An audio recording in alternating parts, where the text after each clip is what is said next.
प्रभु परम पुरुष प्रणमाम। आदिशक्ति आनंदमयी अखिलेश्वरी नमः। कौशलेश मिथिलेश्वरी से ते करेंगे काम। बाणी वर्णन के प्रथम बोल सियापति राम। गुरुर्ब्रह्मा गुरुर्विष्णु गुरुर्देव महेश्वरा। गुरु साक्षात परब्रह्म तस्मै श्री गुरुवे नमः।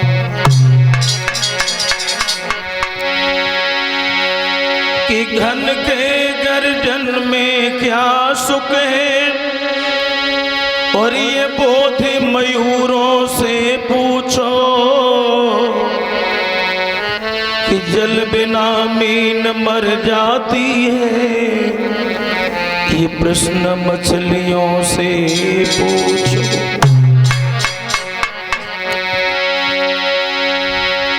कि मकरंद कमल का रस कैसा, ये काले भमरों से पूछो। भगवान की भक्ति में क्या सुख है, ये भगवान के भक्तों से पूछो।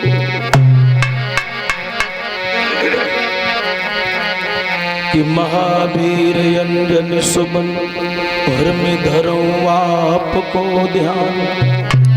पवन पुत्र हनुमान को सुबारंबार प्रणाम।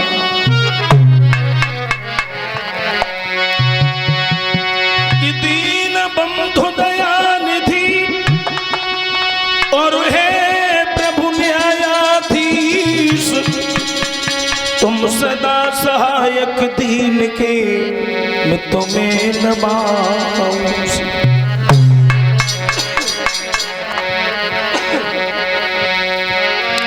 कि राखो सभा में मेरो माँ, के हो जसुदा के छैया।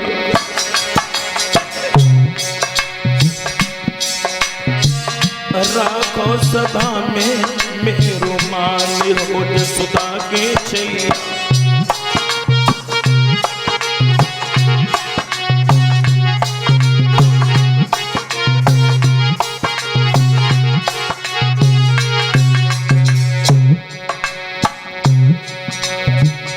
नंद बभा के पुत्र कहाए नंद।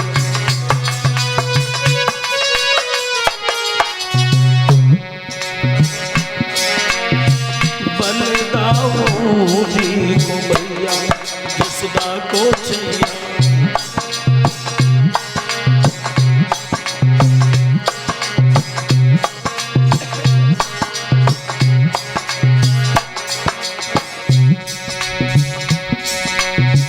अनगिन दिन राक्षस हनिनारे,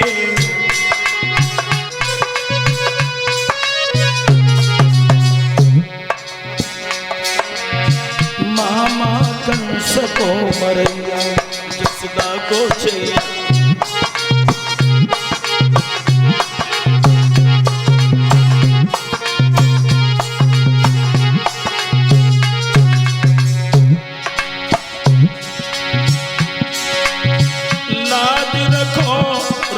मिल के सैया,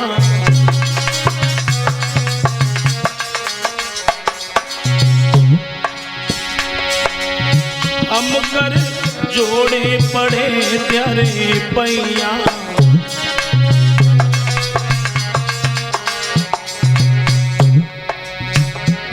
तुम्हें तेरे नरेश के भैया हो जसुदा को छैया। राखो सभा में मेरो मान, हो जसुदा को छैया।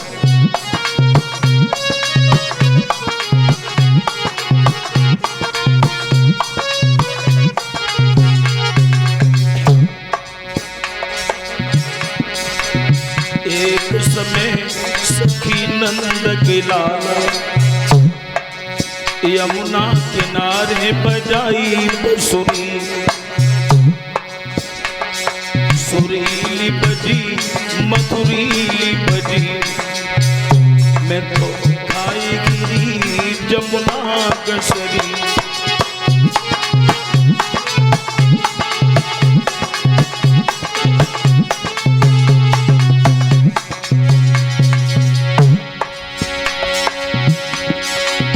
नंद के लाल बड़े छलिया,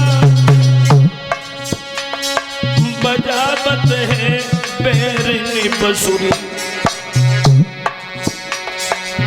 कोट गई हमने उनसे पर ना चल तो हमरो बंसुरी।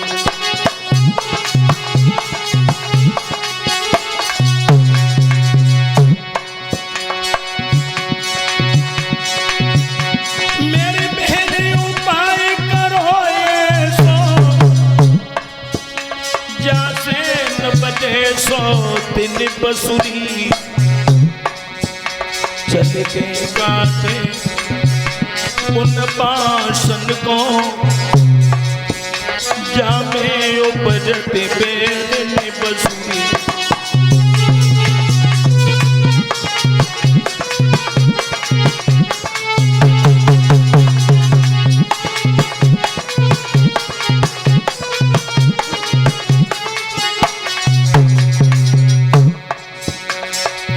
करिया नागिने बन के दसी, समरिया तेरी बांसुरिया,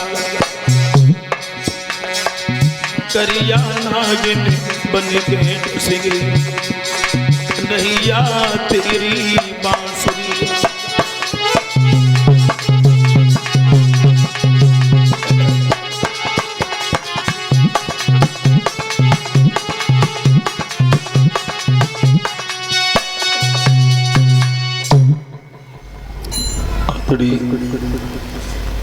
उपस्थित कथा प्रांगण में बैठे हुए सभी श्रोतागण,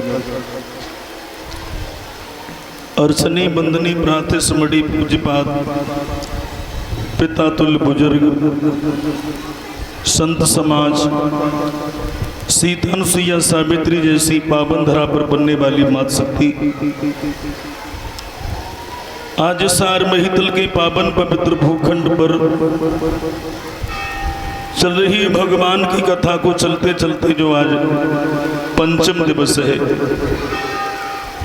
कल के बारे में आप लोगों ने सुना था किस तरह से भगवान मर्यादा पुरुषोत्तम श्री राम सूर्य वंश में अवतार लेके आए थे। भगवान राम का जब अवतार हुआ था सूर्य के वंश में,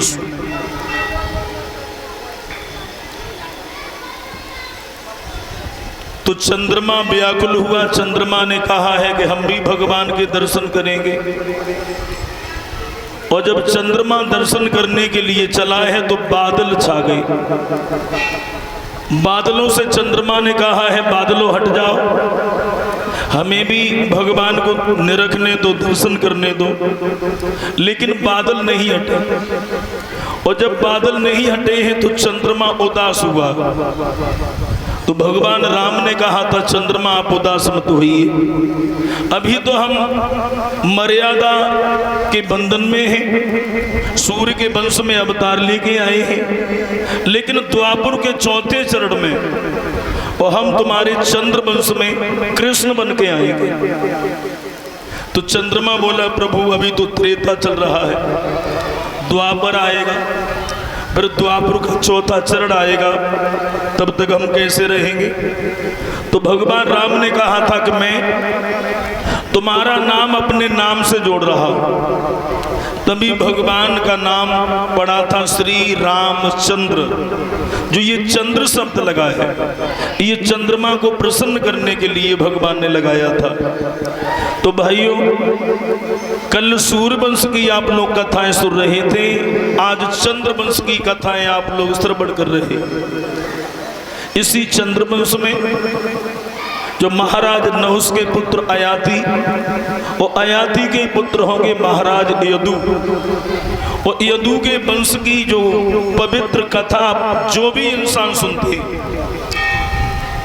यदु के वंश का वर्णन जो भी भक्तगण सुनते हैं तो बताया उनके जन्म जन्मांतरों के पाप नष्ट हो जाते हैं। और ये बात मैं नहीं कह रहा हूं, भागवत के 10वें स्कंद में एक श्लोक आया है, वर्णायाम महापुण्यम सर्व पाप हरम नृणाम यदोर वंशम नरा सुत्वा सर्व पापे प्रमुंच्यते।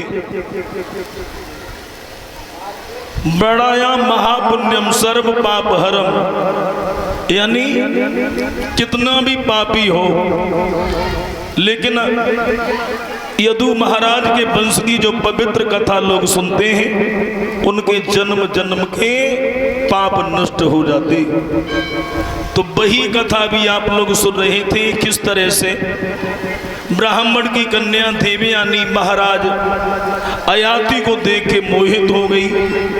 महाराज याति ने जब देवयानी को निकाला है कुआं से बाहर, चलने के लिए जब तैयार हुए तो देवयानी ने घोड़ा की लगाम पकड़ ली। महाराज आप हमारे साथ शादी कर लो। महाराज याति कहने लगे पागल हो, तुम ब्राह्मण की कन्या हो और मैं एक क्षत्रिय वंश का राजा हूं। यदु वंश में हमारा और जाति से हम यादव हैं, क्षत्रिय हैं, और तुम ब्राह्मण की कन्या हो, तुम्हारी शादी हमारे साथ कैसे हो सकती है। तो ब्राह्मण की कन्या जो देवयानी थी, देवयानी बोली महाराज इसमें कोई बुराई नहीं है। और देवयानी ने ये कहा है कि ब्राह्मण कुल की कन्या अगर क्षत्रिय कुल में चली जाएगी तो ब्राह्मण की इज्जत घटेगी नहीं, बल्कि ब्राह्मण की इज्जत में 4 चांद और लग जाएगी। पूरी बात बताई देवयानी ने कि हमें बृहस्पति देव के पुत्र कच्छ ने श्राप दे दिया है और हमारे साथ में कोई भी ब्राह्मण शादी नहीं कर सकता। तो महाराज याति बोले अगर इस शादी को तुम्हारे पिता अगर शुक्राचार्य मंजूरी दे दे तो हम ये शादी कर सकते हैं। देवयानी महाराज याति को लेके गई है शुक्राचार्य ब्राह्मण के पास में।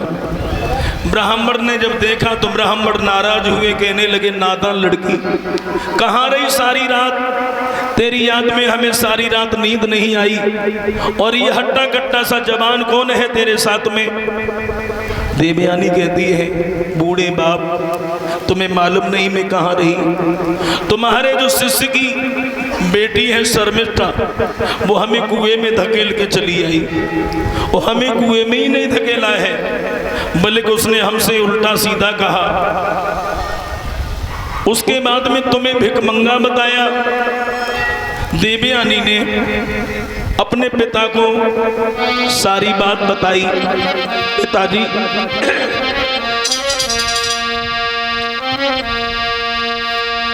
के त्यारे चेला की बिटिया ने और कुआं में हमें गिरायो है।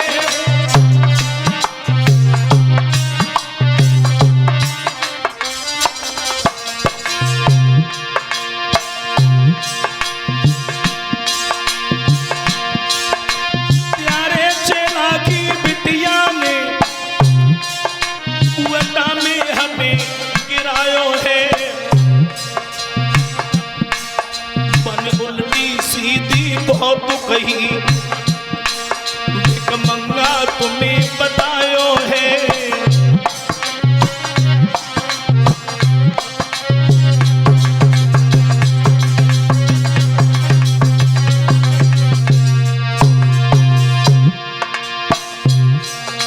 मुझे तो कुएं में गिराया लेकिन पिताजी तुम्हें भिखमंगा बताया।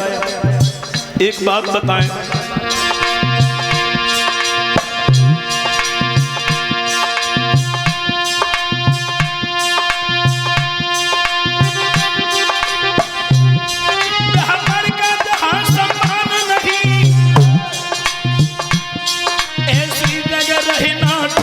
नहीं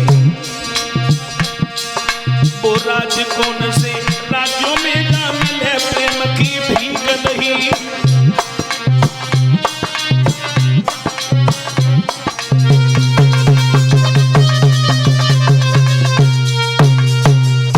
खुले शब्दों में देवयानी से जब शुक्राचार्य ने पूछा है तो देवयानी ने पूरी बात बता दी। शुक्राचार्य ब्राह्मण कहने लगे बेटी अगर ये बात है तो वृषपर्वा के राज्य में अब हम बिल्कुल नहीं रहेंगे। वृषपर्वा दैत्य के राज्य को छोड़ के शुक्राचार्य अपनी कन्या देवयानी को लेकर चल दिए। वृषपर्वा दैत्य को मालूम पड़ा है कि गुरुजी हमें छोड़ के जा रहे हैं। दौड़ के आया, पैरों पर गिर पड़ा, गुरुदेव हमसे कोई भूल बन गई, क्यों जा रहे हो? तो शुक्राचार्य कहते हैं कि तेरी लड़की ने और हमारी बेटी को कुएं में धकेल दिया और हमें भिखमंगा बताया है। ब्राह्मण का जहां पर अपमान हो ब्राह्मण को बांध नहीं रहना चाहिए, इसलिए हम जा रहे हैं। इधर वृषपर्वा कहने लगा गुरुदेव मेरी बेटी ने गलती की है, उसकी सजा अगर आप हमें देना चाहें तो हमें दे दें, लेकिन आप हमें छोड़ के न जाएं।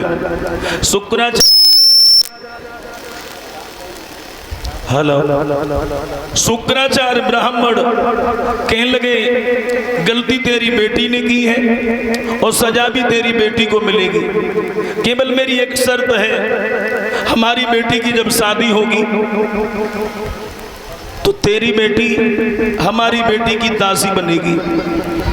अगर ये शर्त को तुझे मंजूर है तो हम तेरे राज्य में रुक सकते हैं। वृषपर्वा बोला ठीक है गुरुदेव, अगर हमारी बेटी ने गलती की है उसका दंड भी उसे मिलेगा। इन्हीं शर्तों के आधार पर शुक्राचार्य ब्राह्मण ठहरे गए। लेकिन इधर शादी की जब बात चली है तो देवयानी ने कहा पिताजी हम तो शादी महाराज याति के साथ करेंगे। शुक्राचार्य ब्राह्मण समझ गए कि हमारी बेटी को राजा अयाति से प्रेम हो गया है, शादी करने के लिए तैयार हो गए। और जब शादी करने के लिए तैयार भए तो महाराज अयाति ने कहा ब्राह्मण देव आप ब्राह्मण हैं और मैं क्षत्रिय हूँ, तुम्हारी बेटी की शादी मेरे साथ हमें पाप नहीं लगेगा, आप ब्राह्मण हैं। तो शुक्राचार्य ब्राह्मण कहते हैं हम देखते हैं कोई बढ़िया सा मुहूर्त निकलता है। तो शुक्राचार्य ब्राह्मण ने मुहूर्त निकाला दिन के ठीक 12 बजे का, दिन के ठीक 12 बजे,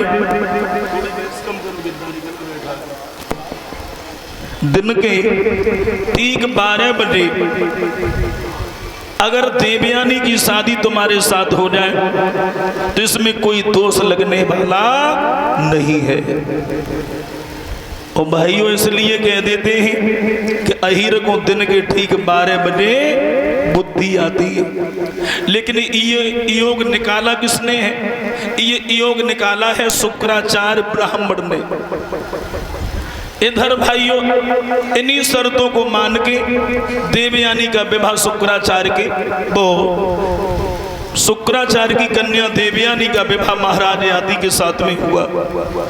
शादी होने के बाद महाराज अयाति जब चले हैं तो शर्तों के आधार पर जो राजा की लड़की थी राजकुमारी वो दासी बनी, देवयानी रानी बन के चली। लेकिन महाराज अयाति जैसे चले हैं प्रयागराज के लिए, प्रयागराज के राजा थे महाराज अयाति, और प्रयागराज के लिए चले तो शर्मिष्ठा दासी बन के चली। लेकिन चलते वक्त शुक्राचार्य ने महाराज अयाति को बुलाया और महाराज अयाति से एक बात कही है, राजन हमारी बेटी के साथ तुम्हारी शादी हुई है, राजा की लड़की दासी बन के साथ जा रही है, लेकिन एक बात याद रखना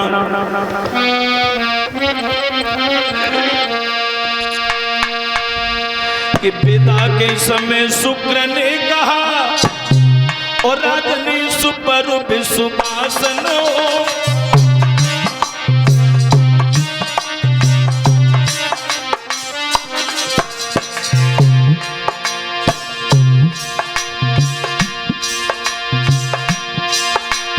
पिता के समय शुक्र ने कहा राजनी सुपर विश्वासन हो, एक पत्नी व्रत कायम रखियो, दासी दासी संग भोग विलासन हो।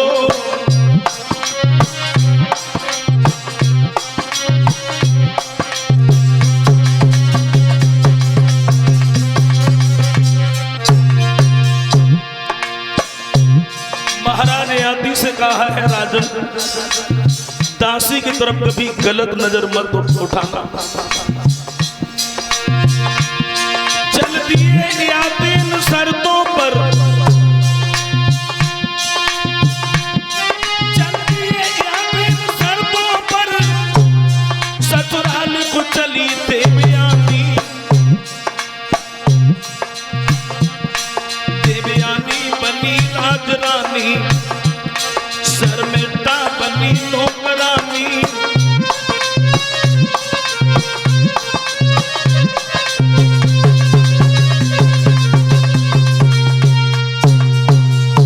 इन्हीं शर्तों को मानकर शुक्राचार्य ने समझाया है कि राजा की लड़की दासी बन के जा रही है, लेकिन दासी की तरफ कभी भी गलत नजर मत उठाना। महाराज आती बोले, महाराज हमें क्या मतलब है दासी से। चले गए। शुक्राचार्य की बात मान के महाराज आती ने दासी को अलग महलों में ठहराया और ब्राह्मण की कन्या जो देवयानी के साथ शादी हुई थी उसके साथ स्वयं रहने लगे। धीरे धीरे धीरे धीरे बरसें सी बीती गई, लेकिन दासी के पास बिल्कुल नजर भी नहीं करते। घोड़ा पर सवार होते हैं, शिकार खेलने के लिए निकल जाते हैं, लेकिन वो राजा की लड़की सूख सूख के कांटा हो गई। सोचने लगी, परमात्मा छोटी सी भूल हमारे जीवन में जहर घोल गई। मेरे भी पति होते, मैं भी अपने दिल की बातें कहती, लेकिन क्या करूं, एक भूल हमारे जीवन में जहर घोल गई। महाराज आती रोजाना घोड़ा पर सवार होते हैं, चले जाते हैं।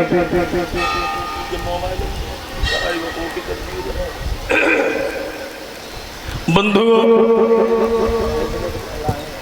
रोजाना चले जाते हैं, लेकिन एक दिन ऐसा हुआ, शर्मिष्ठा दरवाजे पर खड़ी थी। महाराज आती घोड़ा पर सवार होके जा रहे थे। जैसे महाराज आती को देखा है तो शर्मिष्ठा ने हाथ का झाला मारा है, महाराज ठहर जाओ। महाराज आती खड़े हो गए। अयाती पूछने लगे, बताओ कोई परेशानी है तुम्हें? हाथ जोड़ के शर्मिष्ठा बोली, महाराज केवल एक कष्ट है। क्या? महाराज शादी देवयानी के साथ हुई, लेकिन मैं दासी बन के आई और हमसे आप इतनी नफरत करते हो। मेरे घर भोजन की तो बात छोड़ो, आपने कभी जलपान भी नहीं किया। तो महाराज आदि कहने लगे, जलपान की कौन सी बात है, जल ले आओ, जलपान तो हम कर लेंगे। तो शर्मिष्ठा बोली, महाराज आप घोड़ा पर सवार हैं, महलों में बैठकर सम्मान के साथ में जलपान करें। अब देखिए, वो राजा की लड़की जो दासी बन के गई थी, किन हालातों में महाराज आदि को लेके चली है।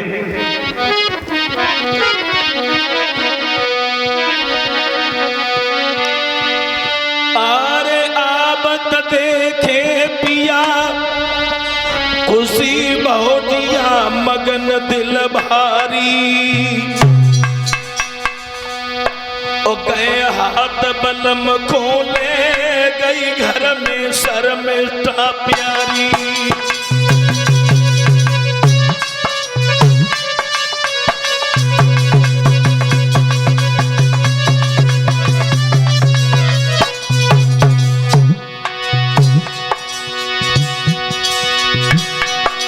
और बनिया तीनों डाल रहे, बैठा बलम हितकारी, कंठ हितकारी।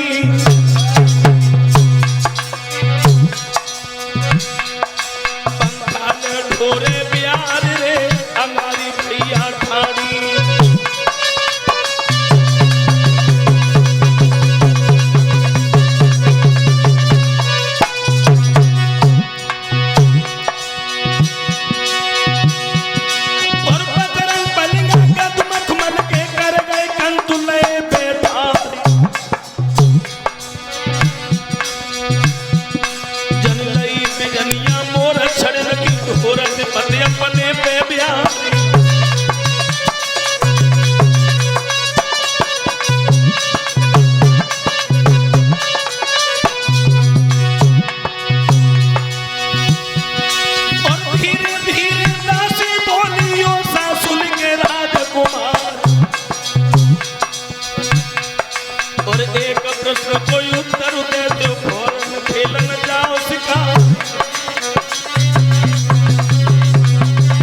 बड़ा।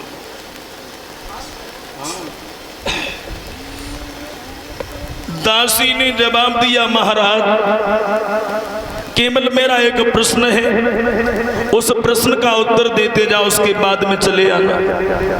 कौन सा प्रश्न है तुम्हारा?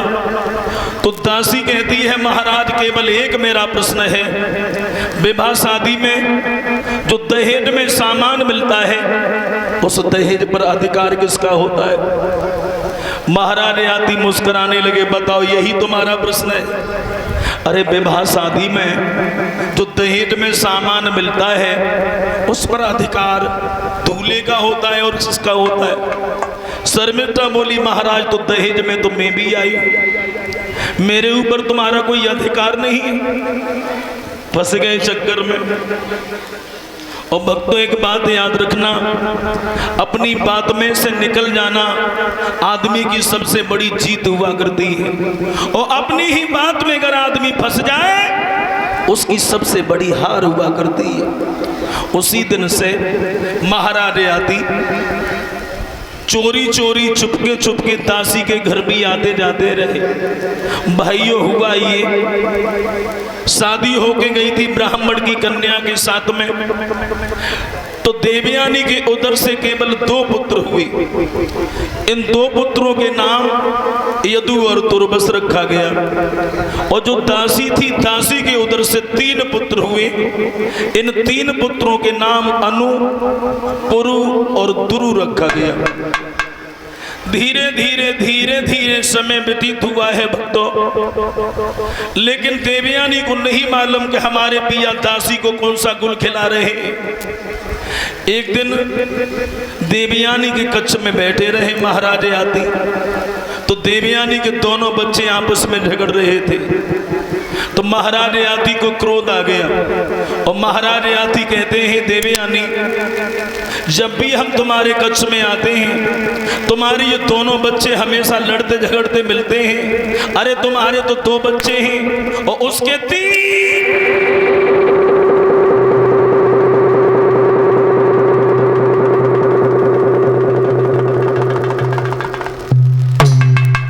धोखे से महाराज आती के मुख में से 3 शब्द निकल गए, और जो 3 शब्द कहा वैसे देवयानी समझ गई, महाराज तुमने मेरे साथ में छल किया है, तुमने कपट किया है हमारे साथ, तुम भूल गए हमारे पिता के वचनों को। बारे अहीर देवता,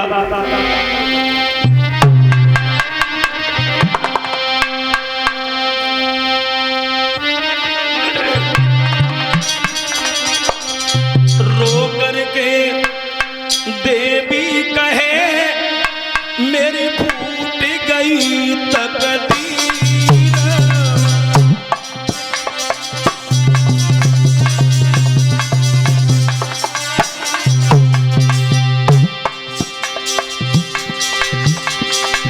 आज समझ में आई है धोखेबाज अहीर।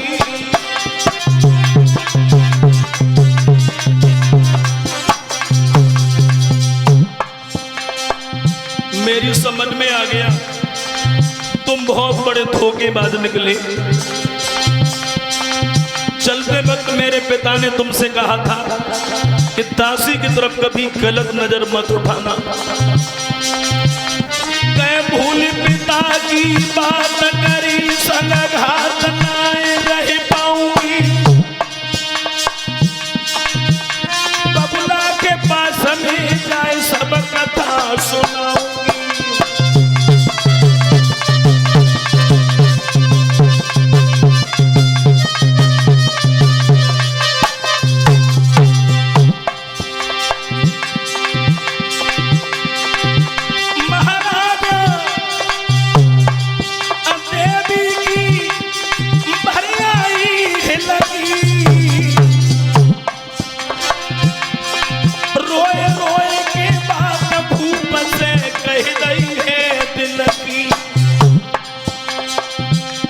नहीं रहूंगी तुम्हारे साथ, बिल्कुल नहीं रहूंगी।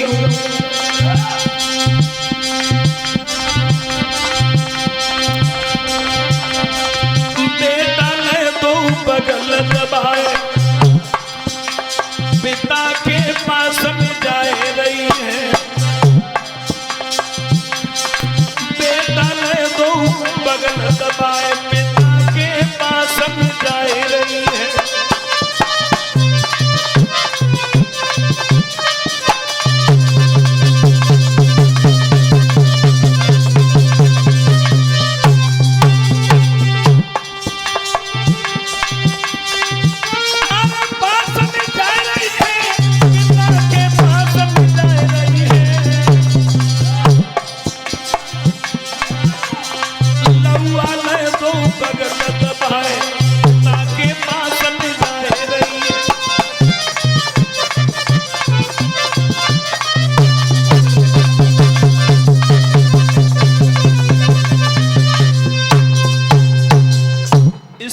से देवयानी दोनों बच्चों को उठाती है और दोनों बच्चों को बगल में दबाया, अपने पिता शुक्राचार्य के पास में पहुंच गई और शुक्राचार्य के पास में जाकर रोने लगी। पिताजी गजब हो गया, पिताजी मैं तो बर्बाद हो गई। शुक्राचार्य बोले क्या हुआ, क्यों रो रही है? पिताजी तुमने कहा था महाराज ययाति से कि दासी की तरफ कभी गलत नजर उठा के मन देखना, लेकिन देखो मेरे तो केवल 2 बच्चे हैं और दासी के 3 बच्चे। शुक्राचार्य ब्राह्मण ने जो सुना तो शुक्राचार्य को क्रोध आ गया और शुक्राचार्य ब्राह्मण कहने लगे नादान राजा, मैंने चलते चलते भी तुझे समझाया था कि दासी की तरफ गलत नजर उठा के मन देखना, लेकिन तेने मेरे वादे को तोड़ दिया है, तो मैं तुझे श्राप देता हूं। जिस यौवन के घमंड में, जिस जवानी के अभिमान में और तेने मेरे जैसे ब्राह्मण का वादा तोड़ दिया, तो मैं तुझे श्राप देता हूं। शुक्राचार्य ब्राह्मण ने कमंडल में से जल लिया और श्राप दे दिया। भक्तों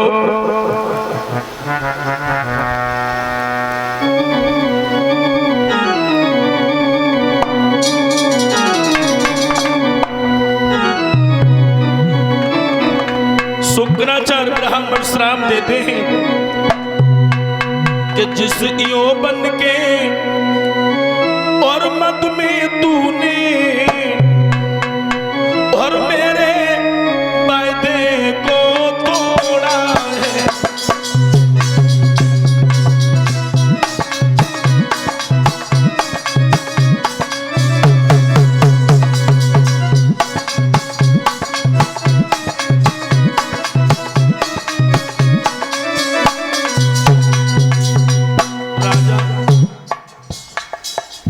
यौवन के अभिमान में और तेने मेरे वादे को तोड़ दिया, तो मैं तुझे श्राप दे रहा हूं।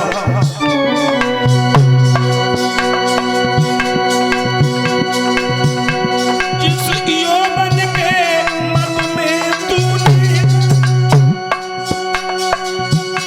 मेरे वादे को तोड़ा है, जिस यौवन के मत में तूने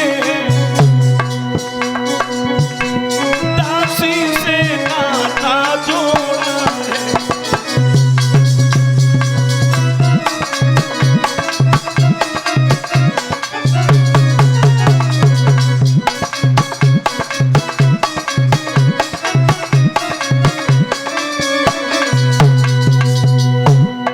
लेकिन मैं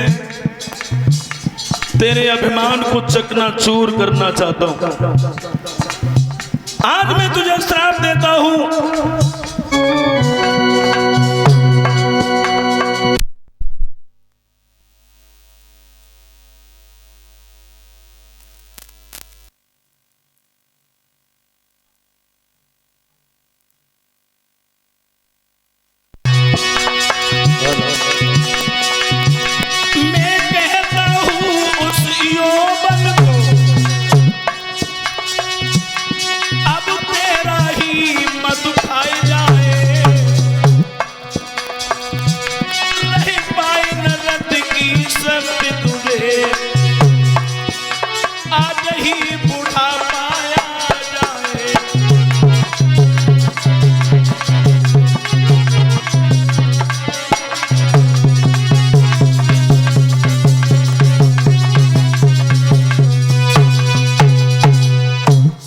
दे दिया कि राजा ययाति तू बुढ़ापे से घिर जाएगा। देवयानी को नहीं मालूम पड़ा कि मेरे पिताजी ने क्या श्राप दिया है। श्राप दिया है महाराज ययाति के ऊपर बुढ़ापा आ गया। और भाइयों, महाराज ययाति 80 साल के ठोकर बन गए, बुढ़े चारपाई पर पड़े रहते हैं। सारा शरीर हड्डियों का ढांचा बन गया। मुंह में दांत नहीं, पेट में आंत नहीं, कमर झुक के कमान हो गई, चारपाई से जमीन पर खास खास के चबन्नी अठन्नी बनाता रहा। इधर भाइयों देवयानी कुछ समय तक तो पीहर में बनी रही अपने पिता के यहाँ पर। उसके बाद में फिर जब लौट के आई है ससुराल में, महाराज को बड़ा हष्ट-पुष्ट तंदुरुस्त छोड़ के गई थी, लेकिन देखा तो उनका तो मॉडलिंग चिन्ह है। देवयानी ने जैसे ही महाराज यात्री की दशा देखी, जवाब दिया, महाराज ये तुम्हें क्या हो गया? देवयानी, तुमसे मना किया था कि मत जाओ, लेकिन तुम नहीं मानी। तुम्हारे पिता ने श्राप दे दिया, हमें बुढ़ा बना दिया। देवयानी बोली, तुम्हें ज्यादा हती, अब धरे रहो, कोई उपाय करो। देवयानी कहने लगी, मैंने अपने पिता से ये कब कहा था कि तुम्हें श्राप दे के बुढ़ा बना दे? मैं अपने पिता के पास तुम्हें ले जाऊंगी। देवयानी महाराज याति को लेकर जाती है शुक्राचार्य ब्राह्मण के पास में। वो कहा, पिताजी मैंने ये कब कहा था हमारे पति को तुम श्राप दे के बुढ़ा बना दो? शुक्राचार्य के लगे, नादान लड़की, तू पहले हमारे पास में आई, उसके बाद में मैंने श्राप दे दिया, अब इस बुढ़े को क्यों लेके आई है? ले जाए उसे। देवयानी बोली, पिताजी मैं जाऊंगी नहीं, मेरे पति जैसे थे वैसे ने बना दीजिए। शुक्राचार्य ब्राह्मण कहते हैं, देखो दिया हुआ श्राप कभी वापस नहीं, इतना अवश्य है इसका असर कम हो सकता है। इनका कोई हिंदू रिश्तेदार या कोई पुत्र अगर बदले में इन्हें जवानी दे दे तो ये कुछ समय के लिए जवान हो सकते हैं।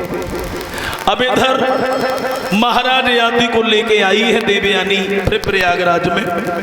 महाराज याति को अब चैन न पड़े, सोचने लगे क्या करें।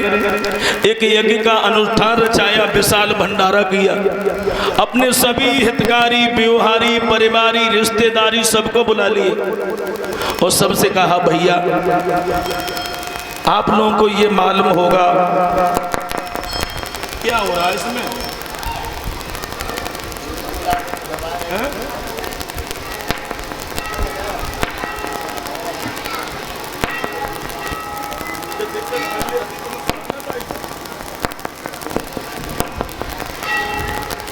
बोल वृंदावन बिहारी लाल की जय। महाराज याति समझाते हैं कि तुम्हें ये मालूम होना चाहिए मेरे ऊपर किसी कारण बस बुढ़ापा आ गया है। कोई ऐसा माँ का सपूत हो जो हमें जवानी दे दे और हमारे बुढ़ापे को ले सके। जितने भंडारे में शामिल हुए थे एक एक करके सब जाने लगे, भैया इन्हें अपनी जवानी कौन दे देगा? जवानी देकर तब बुढ़ापा लो, भैया हमें दावत न खाए में। सब धीरे धीरे धीरे धीरे खिसकन लगे।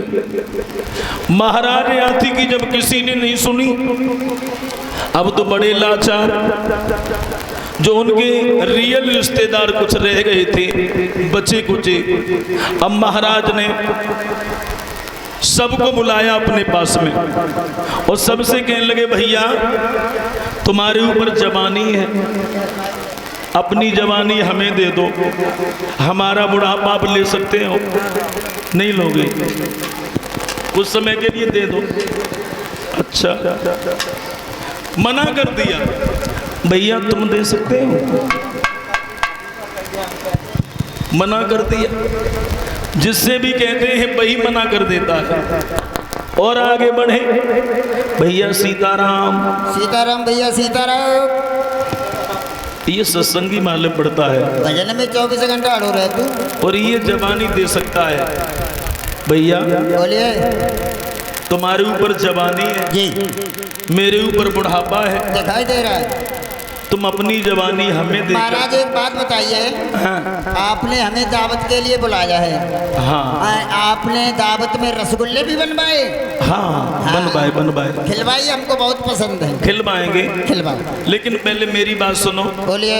उसके बाद में तुम अपनी बात कहो। जी।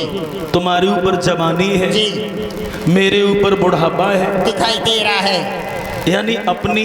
महाराज दावत में खस्ता कचौड़ी भी मिलेगी। कैसा इंसान है, कब भूखे नंगे घर के हो? अरे आपने निमंत्रण दिया तब आए, गैर बुलाई नहीं चले आए महाराज में। ऐसे भूखे लोगों को क्यों लेके आते हो तुम हैं?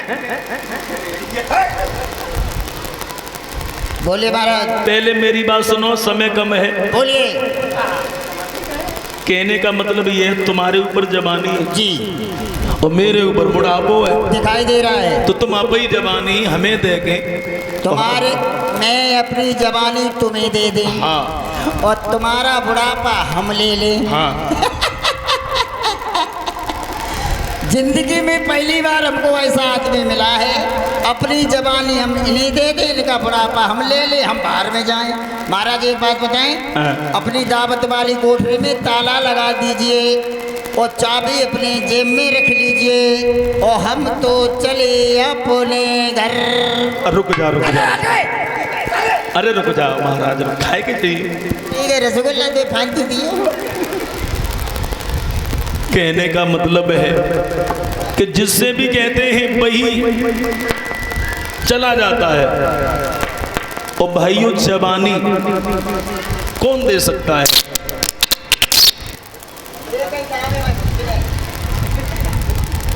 हेलो, थोड़ा चेंबर बढ़ाओ, बिल्कुल प्लेन मालूम पड़ रहा हो। अपनी जवानी भला कौन दे सकता है, कौन बुढ़ापा ले सकता है? क्योंकि मनुष्य के ऊपर 4 पन आते हैं। पहले आता है लड़कपन। एक आया क्या आया? लड़कपन। एक ने आकर बड़े सुख दिखाए, खेले कूदे कोलाहल मचाए, पट्टी बस्ता बगल में दबाए, पढ़ने स्कूल के लिए धाए, पढ़ के घर पर आए और क्या बताए बताया न जाए, और उन दिनों की बड़ी याद। लड़कपन ने बड़े सुख दिखाए, बड़ा आनंद आता है, किसी बात की चिंता नहीं रहती है। और खेल ही खेल में लड़कपन निकल जाता है। उसके बाद फिर आती है क्या? जवानी। फिर एक आई और एक ने ऐसी गड़बड़ मचाई, मम्मी पापा ने शादी रचाई, नर से नारी की जोड़ी मिलाई, ऊंट बन बन करी कमाई, और पेऊ अपे काम न आई, पेऊ सब लल्ली लल्लन के काम आई। जवानी ऐसे चली गई, जवानी ऐसे चली गई। तो कहने का मतलब ये है, उसके बाद फिर एक आया, क्या आया? बुढ़ापा। तो बुढ़ापे में बड़े कष्ट दिखाए। एक आया, उसने आकर ऐसा दबाया और खांसी खुर्रा ने अड्डा जमाया, और जिनको पाला पलोसा उन्होंने टूटा सा खटोला गहाया। क्या बताएं बताया न जाए, उन दिनों की बड़ी याद आए जब लड़कपन होता है।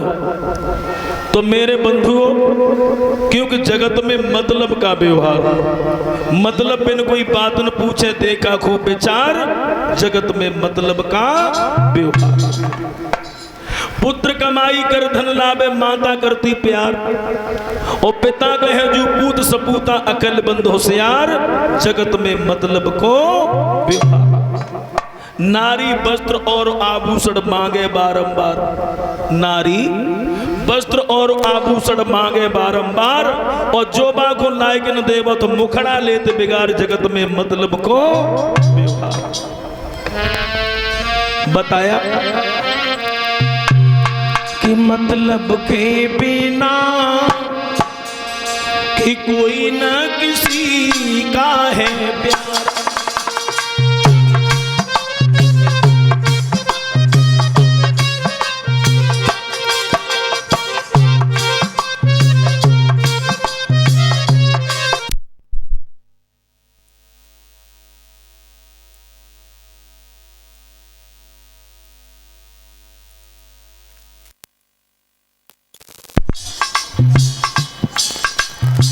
ये थोड़ी लाइट देख लो, 10-20 मिनट तो देखो करो इसे।